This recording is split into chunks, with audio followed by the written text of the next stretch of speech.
Hi friends, welcome back to our channel Shiva tech verse. India మార్కెట్లో Vivo నుంచి V60 phone launch అయింది. ఇది purely camera centric phone అని చెప్పుకోవచ్చు. ఇందులో కెమెరాస్ చాలా బాగున్నాయి, జైస్ పార్ట్నర్షిప్ కూడా ఉంది. ఇప్పుడు మనం ఈ ఫోన్కు సంబంధించిన స్పెసిఫికేషన్స్ బట్టి ప్రైస్ రేంజ్ ఇక్కడ మీకు స్క్రీన్ మీద వేస్తాను చూడండి. అలాగే ఇప్పుడు మనం స్పెసిఫికేషన్స్ గురించి మాట్లాడుకున్నట్లయితే దీంట్లో 6.77 inches full HD plus AMOLED display ఉంటుంది. 120 Hz రిఫ్రెష్ రేట్ కు సపోర్ట్ చేస్తుంది. 5000 nits పీక్ బ్రైట్నెస్ ఉంటుంది. దీంట్లో HDR10+ సపోర్ట్ ఉంటుంది. అలాగే ఇది ఒక 10-bit ప్యానెల్. దీనికి ఫ్రంట్ స్కాట్ జెన్సేషన్ కోర్ ప్రొడక్షన్ ఇస్తున్నారు. ఈ బడ్జెట్ లో మనకు ఫుల్ హెచ్డి ప్లస్ డిస్ప్లే అనేది అసలు వర్తియే కాదు. మనం 1.5K డిస్ప్లే ఖచ్చితంగా ఎక్స్పెక్ట్ చేస్తాం, కానీ దీంట్లో మాత్రం అదేది లేదు.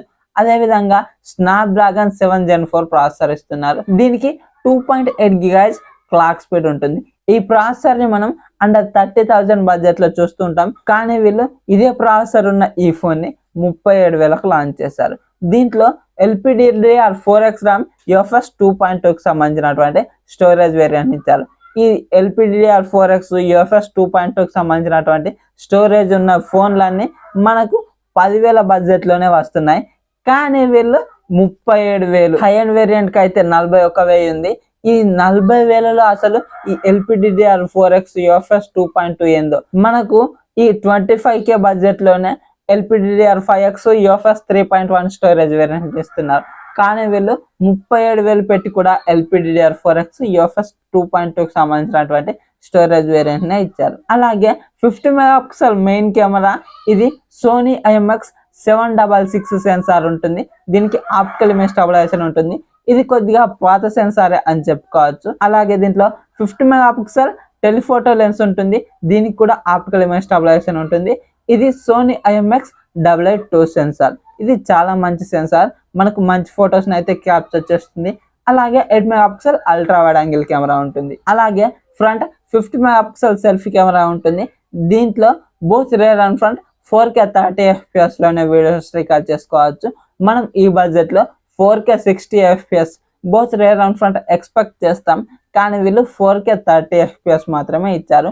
పర్లేదు, కానీ ఇది ఖచ్చితంగా ఫొటోస్ ఈ ఫోన్ నుంచి చాలా మంచిగా వస్తాయి. మెయిన్ కెమెరా కావచ్చు, ఈ టెలిఫోటో లెన్స్ కావచ్చు, ఫ్రంట్ కెమెరా చాలా మంచిగా ఉన్నాయి. కానీ ఒక అల్ట్రా వైడ్ యాంగిల్ కెమెరా మాత్రం అంత బాగా డీటెయిల్స్ అయితే క్యాప్చర్ చేయదు, 8 మెగాపిక్సెల్ కాబట్టి. పర్లేదు, మనకు ఫొటోస్ అండ్ వీడియోస్ చాలా మంచిగా వస్తాయి. అలాగే దీంట్లో 6500 mAh బ్యాటరీ ఉంటుంది. 90 watts ఫాస్ట్ ఛార్జింగ్ సపోర్ట్ చేస్తుంది. అలాగే fun touch OS 15, Android 15 out of the box వస్తుంది. 4+6 years అప్డేట్స్ ఇస్తామని చెప్తున్నారు. ఈ 4+6 ఇచ్చినా కూడా ఈ బడ్జెట్ లో ఈ ఫోన్ అయితే మనం కన్సిడర్ చేయలేం. ఈ అప్డేట్లను చూసుకొని మనం కొనుక్కోలేం కదా. అలాగే దీంట్లో డ్యూయల్ స్టీరియో స్పీకర్స్ ఉంటాయి. Wi-Fi 5 బ్లూటూత్ 5.4 వర్షన్ తో వస్తుంది. ఇక్కడ Wi-Fi 5 ఏంటో మరి వీళ్ళు ఎందుకు ఇలా ఇచ్చారో ఏమో. అలాగే optical in display finger print censor ఉంటుంది. IR బ్లాస్టర్ NFC 2 ఉంటాయి.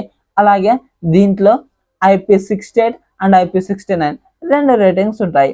అలాగే ఇది కూడా USB 2.0 జనరేషన్ తోనే వస్తుంది. మనకు ఈ ప్రాసెసర్ అంత వర్తియే కాదు. ఇక్కడ మనకు 3.1 ఇచ్చినా మనం ఏం చేయలేం. స్ట్రీమింగ్ అయితే అంత పర్ఫెక్ట్ గా ఉండదు. మరి ఈ వీడియోని మనం ఏ బడ్జెట్ లో కొనుక్కోవచ్చు అంటే, నేనైతే ఇది కెమెరాస్ కోసం మాత్రమే సజెస్ట్ చేస్తాను. కెమెరాస్ కోసం 31-32,000 ఈ బడ్జెట్ లో వస్తే ఈ ఫోన్ ని కన్సిడర్ చేయండి, లేదంటే మాత్రం తీసుకోకండి. ఇది కంప్లీట్ గా వీళ్ళు ఆఫ్లైన్ లోనే అమ్ముతారు, కానీ మనం 31-32,000 ఎవరైనా కొనాలనుకుంటే ఈ బడ్జెట్ లోనే కొనుక్కోండి. మరి ఈ వీడియో కనుక నచ్చినట్లయితే వీడియోకి లైక్ చేసుకోండి.